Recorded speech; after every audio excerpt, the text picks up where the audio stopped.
আছেন? আশা করি সবাই ভালো আছেন, আমিও ভালো আছি আলহামদুলিল্লাহ। তো আজকে যেটির কারণে আসছি, সো ভিডিওটা সবাই দেখবেন শেষ পর্যন্ত। যদি ভালো লাগে তাহলে আরেকজনকে শেয়ার করে দিবেন। লাইক কমেন্ট লাগবে না, শুধু ভিডিওটা জাস্ট শেয়ার করে দিলেই হবে। আসলে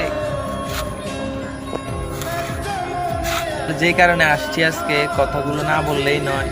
বাংলাদেশের যে অবস্থা বর্তমানে, আমাদের ছাত্রছাত্রীদের কিছুদিন আগে কোটা আন্দোলন নিয়ে অনেক কিছু হয়েছে, সারা দেশে আতঙ্ক, নেট পর্যন্ত বন্ধ হয়ে গেছে, ওয়াইফাই মানে বিভিন্ন কিছু সব কিছুই টোটাল বন্ধ হয়ে গেছে। তো জাস্ট এগুলো আবার চালু করার পরে আবার এখন ছাত্রছাত্রীদেরকে ধরে নিয়ে পুলিশ দিয়ে র্যাব দিয়ে ধরে নিয়ে বিভিন্নভাবে হয়তো আমি জানি আমার কথাগুলো পরে হয়তো আমাকেও কিছু করে ফেলতে পারে যদি ওদের হাতে গিয়ে পড়ে। আমি আজকে আসছি এটা বলার দরকার। আসলে আমি নিজেও মানে যেগুলো দেখতেছি, আমি এখন পর্যন্ত কোনো ভিডিও বানাই নাই। এর আগে হয়তো কোটা আন্দোলন নিয়ে আমি একটা ভিডিও দিয়েছিলাম আপনাদের মাঝে, হয়তো অনেকেই দেখছেন।